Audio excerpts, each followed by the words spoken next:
안녕하세요. 범법인대인 파트너스 이승재 변호사입니다. 안녕하세요. 엄민지 변호사입니다.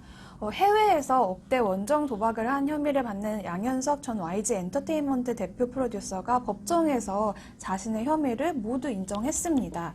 양 전 대표는 2015년부터 2019년까지 미국 라스베이거스에 있는 카지노에서 20차례에 걸쳐서 판돈 4억 원 상당의 바카라, 블랙잭 등의 도박을 했다고 하는데요.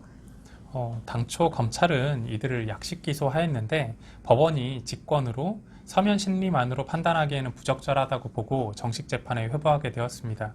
공판정에서는 양현석 전 대표의 도박 상습성 유무가 쟁점이 되었는데요. 일반 도박죄하고 상습 도박죄가 어떻게 다른지 한번 알아보도록 하겠습니다. 보통 형사재판의 첫 번째 공판기일에서는 혐의를 인정하는지 여부를 확인하고 검사가 제출한 증거에 동의하는지 의견을 밝히게 되는데요. 양 전 대표는 첫 번째 공판기일에서 검찰이 제출한 증거 중 일부 증거에 입증 취지만 부인하고 공소사실은 모두 인정한다라고 밝혔습니다. 보통은 공소사실 전부 인정하는 경우에는 따로 피고인 측에서 증거를 신청하거나 양형조사를 하지 않는 이상 첫 번째 공판기일에 재판이 종결되는 경우가 대부분입니다. 하지만 이 사건에서는 조금 특이하게 재판부가 검찰이 양 전 대표를 상습 도박 혐의가 아닌 그냥 도박 혐의로 기소한 이유에 대한 의견을 밝혀달라고 했다고 하네요. 네, 재판부는 원칙적으로는 검사의 기소 내용만을 기준으로 유무죄 판단을 할 뿐입니다. 그러니까 공소장에 쓰여 있는 대로만 판단할 수 있다는 건데요.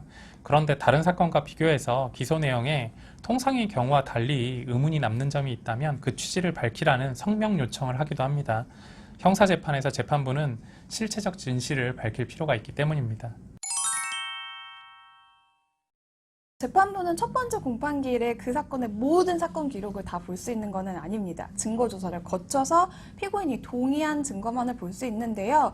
이 증거의 내용은 볼 수는 없어도 어떤 증거가 제출되어 있는지 그 리스트는 볼 수가 있거든요. 이게 증거 목록이라는 건데요.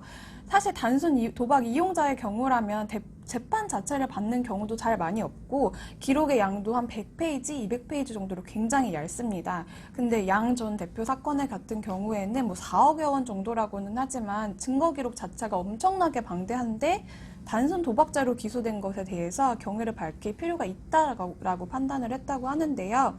특히 이 사건은 당초 경찰이 양 전 대표에게 상습 도박 혐의를 적용해서 기소 의견으로 송치를 했다고 하는데 검찰이 상습성을 인정할 수 없다고 보고 단순 도박 혐의로 기소한 것에 대해서 의문을 가진 것이라는 의견도 있습니다. 단순히 도박을 많이 했다 또는 도박 전과가 있다고 해서 반드시 상습 도박에서의 상습성이 인정되는 것은 아니기 때문에 검찰의 판단이 맞다 틀리다라고 단정지어서 말할 수는 없습니다.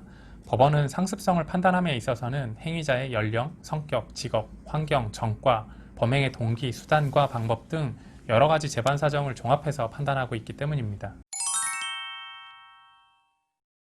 재판부에서 상습성 유무를 따지는 것은 일반 도박죄와 상습 도박죄가 법 적용에 있어서 큰 차이가 있기 때문이죠.